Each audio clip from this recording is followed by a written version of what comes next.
Good day everyone! Welcome to my channel. This is Hot Sports Balita.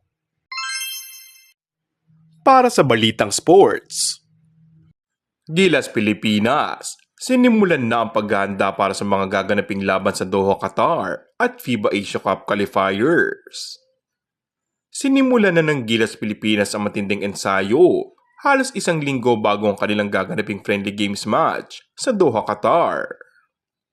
Ayon kay Gilas coach Tim Cone, na ang pagsali nila sa Qatar ay bahagi na rin ng paghahanda para sa third window ng FIBA Asia Cup qualifiers. Unang makakarap nila ang Qatar at Lebanon sa February 15 at ang Egypt naman sa February 17. Dahil sa pasok na sila sa FIBA Asia Cup 2025 sa buwan ng Agosto, ay gagamitin nila ang mga nasabing laro para mapatatag pa ang kanilang kupunan. Pagkakataon ng friendly game sa Qatar na masanay sina AJ Edo at Jaime Malonzo, ganun din para makapag-adjust sila sa kawalan ni Kai Sotto na nagpapagaling mula sa injury.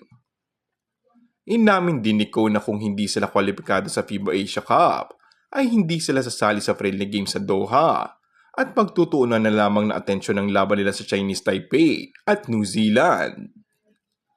Hindi naman makakasama sa laro sa Qatar si Japet Aguilar dahil sa may personal itong lakad.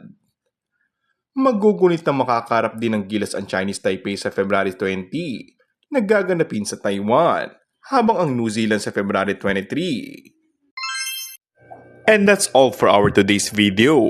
Kung bago ka lang sa aking channel ay mag-subscribe at pindutin na rin ang notification bell. Maraming salamat!